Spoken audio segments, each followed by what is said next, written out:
Bonsoir à tous et très heureux de vous retrouver sur le plateau de votre magazine d'actualité à la source. Au sommaire de cette édition, en France, les premières préparations pour le synode des jeunes d'octobre 2018 ont eu lieu aujourd'hui. Des responsables de tous les diocèses se sont retrouvés à Paris.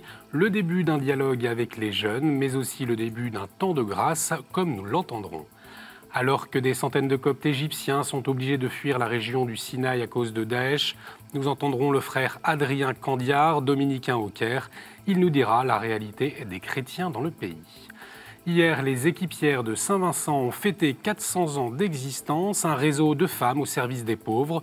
Une messe a été célébrée à Notre-Dame de Paris, mais aussi une croisière sur la Seine a été organisée. Retour en images sur cet anniversaire.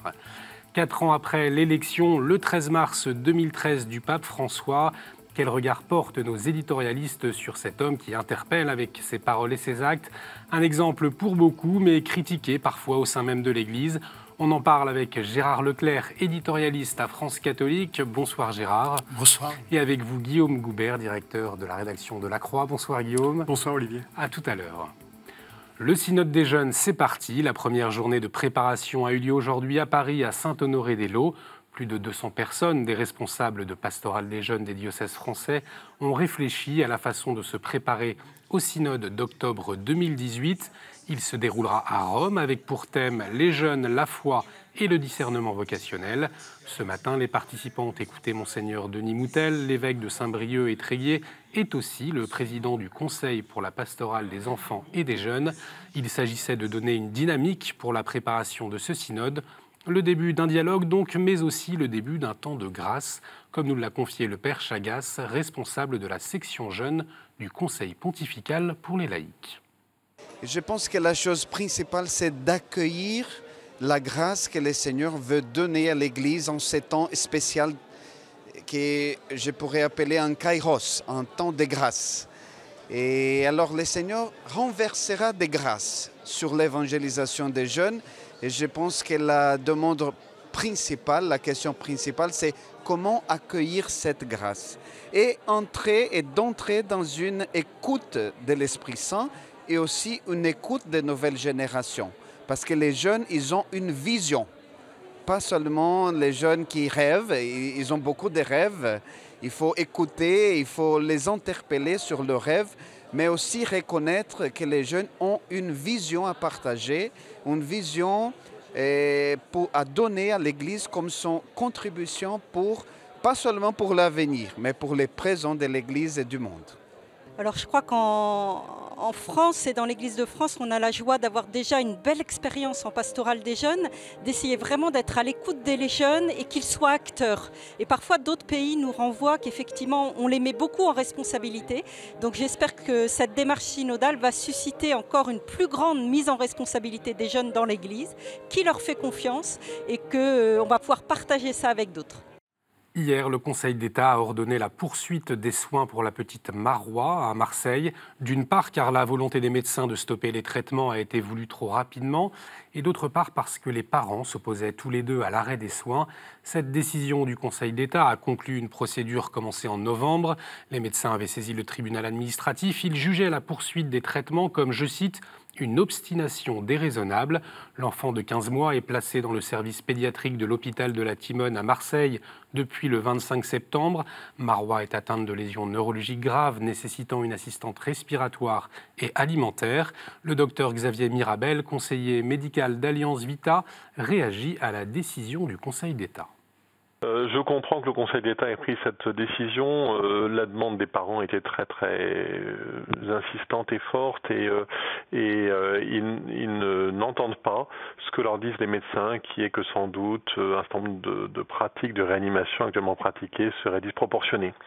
Dans cette situation-là, il était difficile évidemment d'imposer l'arrêt des soins, donc ça me semble assez logique. On voit bien combien nous sommes dans des logiques d'affrontement, quoi. Et donc, autour des questions ayant trait à la santé et à la médecine, ça pose des problèmes majeurs, parce que s'il n'y a pas de confiance, évidemment, dans la défiance et dans le rapport de force, alors là, on aboutit à des situations comme celle-là qui sont vraiment désolantes. Retrouvez l'intégralité de son intervention sur notre site internet. Hier, c'était la journée de la femme. Elle coïncidait avec les 400 ans de la Fédération française des équipes Saint-Vincent, un réseau exclusivement féminin au service des plus pauvres depuis 1617. Aujourd'hui, elles sont 2000 bénévoles en France et 150 000 dans le monde. Les équipières de Saint-Vincent accompagnent dans la durée les femmes démunies et mettent en place des actions comme des ateliers ou des parcours de réinsertion. Et pour cette date anniversaire, une messe a été célébrée hier à l'église Notre-Dame de Paris par le vicaire général du diocèse, Monseigneur Benoît de Sinetti.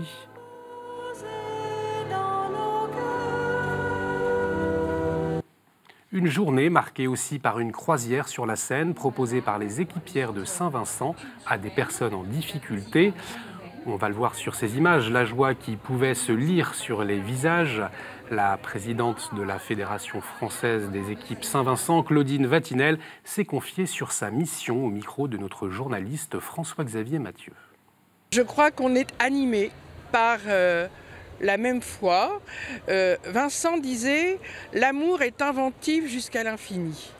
Et je pense qu'aujourd'hui encore, on a inventé l'amour. C'est-à-dire trouver aujourd'hui les vraies pauvretés. C'est-à-dire que la pauvreté qui a eu lieu à Châtillon-les-Dombes il y a 400 ans, ce n'est pas la pauvreté d'aujourd'hui. Mais nous devons aller vers les nouvelles pauvretés et c'est l'amour du Christ qui nous y invite. Aujourd'hui, le Secours catholique a lancé un grand tour de France contre les préjugés. Pendant 2 mois, 2 camions podium vont sillonner le pays à la rencontre des citoyens. Le Secours catholique tient ainsi à susciter le dialogue à l'approche des élections présidentielles avec une question: qui croit encore que les démunis ont la belle vie? À cette occasion, le Secours catholique a aussi publié un sondage. On peut notamment lire que 80% des Français interrogés pensent qu'une meilleure cohésion sociale doit être une priorité pour les pouvoirs publics et tous les citoyens. Et puis l'application pour smartphone Chasse aux préjugés a aussi été mise en place par le Secours catholique. En Égypte, les Coptes obligés de fuir la région du Sinaï après une série d'attaques par Daesh ciblées contre les chrétiens. Au moins 7 assassinats depuis janvier. Des centaines de personnes ont fui leur maison pour se réfugier à l'ouest dans le pays. Le porte-parole de la conférence des évêques d'Égypte, le père Rafik Gresh, nous a confié que l'Église catholique, mais aussi beaucoup de musulmans, se sont mobilisés pour accueillir ces familles. Vous pouvez écouter son témoignage sur notre site internet. Le frère Adrien Candiard est dominicain dans le couvent du Caire. Il est cette semaine de passage en France et nous l'avons rencontré pour mieux comprendre la réalité des chrétiens d'Égypte. Ce qui se passe habituellement pour les chrétiens, c'est une situation de relative discrimination. Plus que de persécution, comme on peut en voir en Irak ou dans certaines zones de Syrie, où là les chrétiens peuvent être réellement persécutés. En Égypte, ce n'est pas le cas du tout. Les relations interpersonnelles sont souvent bonnes entre chrétiens et musulmans, mais il est difficile pour les chrétiens d'accéder à un certain nombre d'emplois publics, notamment de très haut niveau. On hésite parfois, de manière non écrite, de manière implicite, à leur confier un certain nombre de responsabilités. Et beaucoup de Coptes qui souhaitent l'égalité des droits, dans les faits, en souffrent et se sentent marginalisés dans leur propre pays. Les chrétiens égyptiens ne sont pas des marginaux, ils font vraiment partie de la société égyptienne. S'ils savent non pas se défendre, mais continuer à jouer leur rôle dans la vie de l'Égypte, je pense qu'il y a toute raison de penser que l'Église restera vivante et bien vivante. L'ONU demande une enquête en République démocratique du Congo après la découverte de 3 charniers dans le Kasaï. L'armée est soupçonnée de graves violations des droits de l'homme. Depuis septembre 2016, la région centre du pays fait l'objet de violences. Les évêques ont endossé le rôle de médiateurs depuis décembre dernier. Il y a 15 jours, ils ont déploré des milliers de morts, l'instrumentalisation de mineurs souvent enrôlés pour se battre, le manque d'assistance humanitaire et le risque imminent de famine. Le flambeau bénédictin est arrivé hier au Parlement européen. Il a été accueilli par son président Antonio Tajani, comme on le voit sur ces images. Chaque année, ce flambeau part de la terre natale de Saint-Benoît pour rejoindre une ville d'Europe avec des coureurs. Un relais symbolique de la lumière et de la paix prêché par le fondateur de l'ordre des bénédictins, mais aussi copatron de l'Europe depuis 50 ans. Cette année particulière, puisque le flambeau a été récupéré dans les ruines du séisme qui a touché l'Italie en octobre. Le 25 février, l'évêque de Neurcy-Spoleté, Monseigneur Bocardo, a allumé et béni le flambeau à la basilique Saint-Benoît de Nurcy, toujours en ruine, comme on le voit sur ces images. Ovunque si affermino I diritti di ogni persona e la comunità. Venga il tuo regno, Signore. 15 jours plus tard, en recevant le flambeau à Bruxelles, le président du Parlement européen a rappelé les racines chrétiennes de l'Europe. Ricordare che l'elemento religioso è parte importante non solo della vita di chi crede, ma è parte importante della vita sociale della nostra Unione Europea. Non è soltanto un fatto privato, è un fatto che riguarda la nostra identità. Il Parlamento Europeo si recasse a Norcia per dimostrare concretamente la voglia di solidarietà dell'Unione Europea, la voglia di dimostrare che l'Europa è vicina ai cittadini con una presenza simbolica ma tangibile nella città di Norcia. Voilà des images du Parlement européen. L'ancien nonce apostolique en Belgique et au Luxembourg, Monseigneur Berlocq, a été nommé hier par le pape François membre de la congrégation des évêques, âgé de 76 ans. Il avait pris sa retraite en octobre dernier, après 7 ans à la nonciature apostolique en Belgique. Monseigneur Kazoudja, lui, a succédé. Et puis en Suisse, les membres de la conférence des évêques se sont réunis en assemblée à Marienstein mardi et mercredi. Ils ont discuté de l'avenir de la pastorale des migrants et ont estimé devoir la renforcer. Plus d'un tiers des fidèles de l'Église catholique en Suisse sont issus de la migration, ce qui représente un enjeu de taille pour l'Église. Et on parle maintenant du moment le plus important de cette dernière quinzaine, sans aucun doute le mercredi des cendres, c'est la chronique du Père Rouget.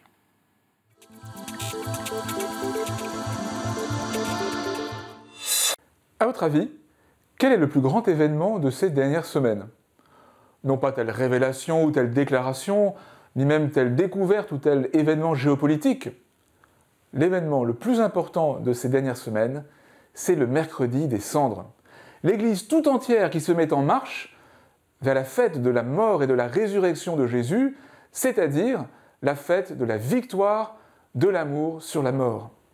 Tous les catéchumènes qui se préparent à un changement radical de leur vie par l'accueil de la grâce du baptême, et tous les baptisés, invités à retrouver la fraîcheur de leur vie baptismale par le jeûne, la prière, le partage, vécu dans la profondeur, dans la vérité, dans le secret du cœur. Un prêtre de mes amis me racontait que dans la paroisse où il a été envoyé il y a une dizaine d'années, on avait cessé de célébrer le mercredi des cendres. On se bornait à distribuer quelques cendres le dimanche suivant, par peur de déranger les fidèles un mercredi soir ou par peur que les fidèles ne se dérangent pas un mercredi en pleine semaine. A contrario, j'ai été impressionné par la ferveur des foules qui ont célébré le mercredi des cendres. Dans ma paroisse, l'église s'est remplie le soir presque comme un soir de Noël. Il ne s'agit pas d'une fuite spirituelle dans les temps difficiles que nous vivons, parce que les axes du carême ont un rayonnement aussi pour la cité terrestre dans laquelle nous vivons. La prière, c'est la contemplation de la vérité. Le jeûne nous met sur un chemin de sobriété. Le partage s'inscrit dans une démarche de générosité. La vérité, la sobriété, la générosité. Ne croyez-vous pas que ces mots sont importants dans les temps que nous vivons ? Merci Père. Tout de suite, notre revue de presse.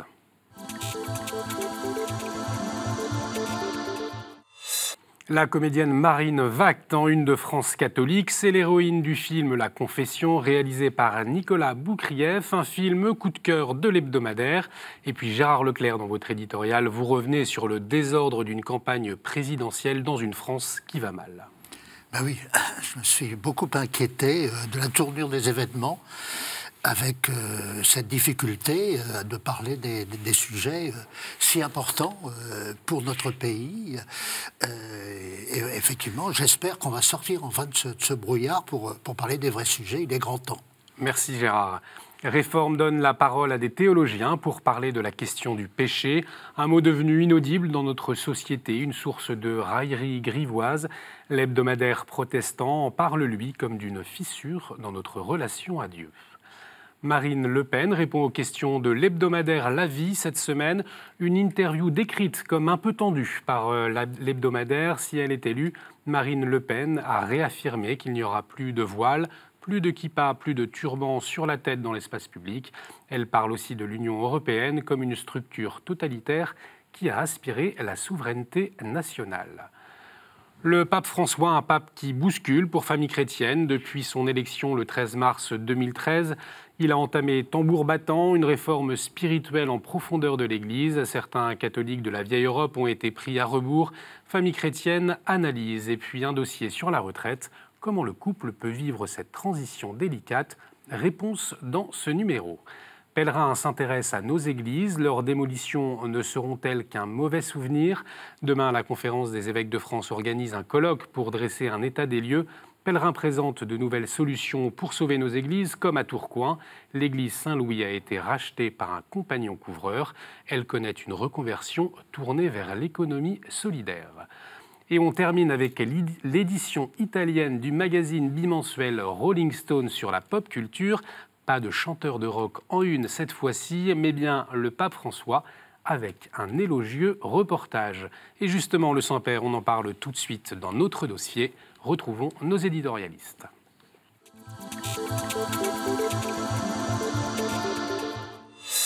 Le 13 mars 2013, le cardinal Bergoglio devient le pape François. Les fidèles du monde entier découvrent un style nouveau, une volonté de changement, des gestes symboliques, des paroles percutantes. On en parle avec vous, Gérard Leclerc de France Catholique, et avec vous, Guillaume Goubert de La Croix. Alors peut-être une réaction pour commencer sur l'interview publiée hier par l'hebdomadaire allemand Die Zeit. Le pape s'exprime sur ce qui a été traduit comme étant le célibat optionnel des prêtres. Il reconnaît que la question fait partie du débat, même s'il réaffirme que ce n'est pas la solution. Et c'est une parole qui a fait réagir sur les réseaux sociaux. Est-ce qu'elle vous a interpellé, Guillaume ? Oh bah oui, c'est un sujet dont on parle depuis... moi, il me semble que j'ai toujours entendu parler de ce sujet depuis que je suis en âge de comprendre quelque chose. Donc, c'est véritablement une question importante dans une époque où, effectivement, il y a une raréfaction du nombre de prêtres, diminution du nombre de prêtres. Donc, la question... Alors, il y a deux questions, en fait, dans cette interview. Il y a à la fois ce qu'il a appelé le célibat optionnel pour les prêtres et puis une autre hypothèse qui serait l'ordination d'hommes mariés, ce qu'on appelle les viri probatis, expression latine. Voilà. Et dans le premier cas, il dit que le célibat optionnel, c'est pas une option que l'on peut retenir, justement. Et en revanche, il dit mais pourquoi pas réfléchir à la question des viri probatis. Gérard, quelle réaction après cette parole du pape ? Alors, quand je dirais, comme Guillaume, c'est une question récurrente, et même dans les propos du Saint-Père, il y a rien de nouveau, sauf la volonté de ne pas éluder le problème. Et je ne sais pas comment...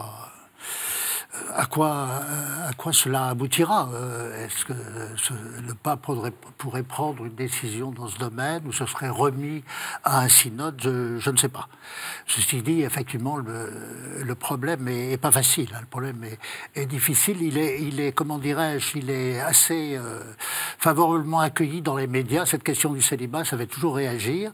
Mais ça pose beaucoup plus de problèmes que ce que l'on dit habituellement. Alors justement, on le constate, des paroles du pape qui font réagir. C'est pas la première fois d'ailleurs. Est-ce que c'est une bonne chose pour nos fidèles que notre Église soit un petit peu bousculée parfois comme ça par des paroles du pape, qu'il y ait des débats autour de certaines questions, Guillaume? Alors, c'est vrai qu'il y a quelque chose qui est très très nouveau dans ce pontificat, c'est que c'est un pape qui donne beaucoup d'interviews. Ses prédécesseurs en ont donné extrêmement peu, rarement. Lui en donne maintenant une fois par mois. Vous l'avez d'ailleurs rencontré. C'était notre cas, effectivement, à La Croix, et c'était un moment tout à fait mémorable. Voilà, donc ça, effectivement, cette idée que... Et bon, par ailleurs, il parle très librement quand il rencontre les journalistes dans les avions des vols pontificaux, pendant les voyages. Et Et donc, c'est quelque chose qui est assez nouveau dans la vie de l'Église, d'avoir un pape qui s'exprime à bâton rompu, a braccio, comme on dit en italien, sans beaucoup de précautions, qui lance des formules qui quelquefois surprennent beaucoup, dérangent. Est-ce que c'est déstabilisant ? Moi, je pense que c'est plutôt, ça l'est un petit peu, c'est vrai. Je pense que c'est une bonne chose parce que souvent, pour le pape, ça consiste à nous renvoyer à notre responsabilité individuelle de croyants, de nous amener à réfléchir sur notre façon de vivre notre foi, de vivre dans l'Église. Il ne nous dit pas ce qu'on doit faire. Il nous invite à faire preuve de responsabilité individuelle et je trouve que c'est une bonne chose. Gérard, vous vous sentez bousculé de temps à autre par les paroles du pape ? Parfois, oui. Parfois, j'ai été même gêné. Je vous avoue que je n'ai pas du tout avalé ce qui a été dit sur la violence catholique. Là, bon, parfois, je le dis en toute sincérité, et je ne pense pas que le pape me reprocherait parfois de mal réagir à ses propos. Voilà, vous pouvez peut-être rappeler cet épisode du pape, de cette parole du pape François. Retour des JMJ, il y avait eu l'assassinat du père Hamel, etc. Et le pape, comment dirais-je, a voulu en quelque sorte exonérer l'islam de la violence qu'on lui impute en disant il y a une violence catholique, etc. Mais les exemples qu'il a donnés de cette violence qui était tirée des faits divers, etc., ne m'ont pas du tout convaincu. Bon, ceci dit, c'est un cas, et moi j'affirme respectueusement mon désaccord sur ce point, mais le pape, il parle de beaucoup de choses, souvent extrêmement intéressantes. Parfois même, comment dirais-je, il se reprend, par exemple, à propos de l'immigration, il a quand même souligné dans un deuxième temps, je dirais, les problèmes d'intégration. Il ne suffit pas seulement d'accueillir, mais il faut aussi intégrer. Et quelles sont les conditions de cette intégration, etc. Donc, il faut prendre le pape aussi dans ses nuances. Le pape, parfois, il donne des coups de boutoir, mais parfois, il donne des précisions. Et il est intéressant de prendre tous les nuances de son discours. On se souvient de ces affiches qui ont été collées à Rome, qui visiblement viennent de catholiques. Qu'est-ce que vous en avez perçu de ce... Les affiches hostiles au pape qui ont été récemment collées, moi je l'ai très mal perçu parce que ça m'a inspiré un certain malaise, ces affiches qui en plus étaient en dialecte romain. J'ai trouvé ça assez étrange et très menaçant en fait. Et je me demande si effectivement de telles affiches émanent de catholiques ou émanent de milieux plutôt mafieux. Qu'est-ce que vous en pensez, Gérard, vous, de ces affiches ? Guillaume a une pratique romaine, italienne, etc., qui lui permet peut-être de comprendre certaines choses. C'est possible, son interprétation me paraît tout à fait plausible. Effectivement, le pape, parfois, provoque des oppositions.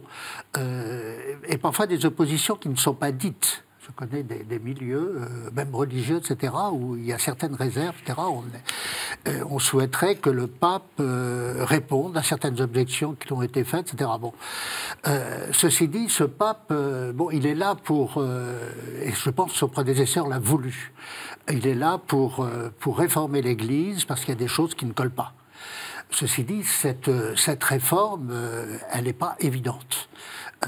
On ne change pas une institution, même comme l'institution curiale, comme ça, qui a des siècles derrière elle, etc. On ne la change pas d'une façon rapide et spontanée. Alors, je remarque d'ailleurs que les premières réformes qui ont été apportées par la curie concernent pas les dicastères, mais les secrétariats les plus récents.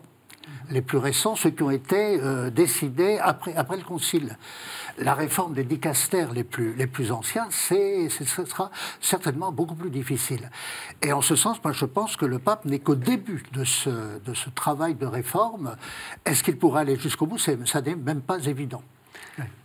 Le 13 mars, nous fêtons donc les 4 ans de pontificat du pape. Qu'est-ce qui vous a d'ores et déjà marqué dans son action, dans ses paroles et qui restera dans l'histoire de l'Église ? Pour moi, vraiment, il y a une chose, on peut évoquer beaucoup de choses, mais la chose qui me tient le plus à cœur, c'est que ce pape a fait entrer la miséricorde dans la parole du pape. Et c'est quelque chose que ses prédécesseurs, qui avaient d'immenses qualités, qui ont apporté des choses très très précieuses à l'Église, n'avaient pas réussi à faire comme lui, c'est-à-dire de faire comprendre que l'Église est à la fois maîtresse, mais elle est aussi mère, mater et magistra, selon cette grande formule de la vie de l'Église. Et cette dimension maternelle de l'Église, cette dimension cette capacité qu'a l'Église de regarder l'homme, y compris avec ses fautes, avec ses chutes, et la confiance qu'elle exprime dans l'homme sur sa capacité à se relever après être tombé. Je trouve que ce pape a réussi à l'exprimer dans son ministère de pape mieux que ses prédécesseurs, et je pense que c'est un progrès important. Gérard, pour conclure. Je suis tout à fait d'accord. Je pense qu'il y a une grâce particulière de ce pontificat, et c'est bien celle-là. C'est celle de la miséricorde, et je pense que ceux qui critiquent le pape, ils devraient quand même être très attentifs à cela, parce que cette attitude, elle est profondément évangélique, j'allais dire presque profondément humaine, mais justement, c'est l'humanité qui est modifiée profondément par la vision évangélique, et je pense qu'il y a lieu de comprendre comment dirais-je, l'originalité profonde, la différence profonde de ce pontificat, qui est celle-là. Merci beaucoup Gérard, merci Guillaume d'avoir partagé vos points de vue. Vous pouvez revoir cette émission sur notre site internet www.ktotv.com. Réagissez également sur les réseaux sociaux avec le hashtag à la source. Merci de nous avoir suivis. Excellente soirée sur KTO.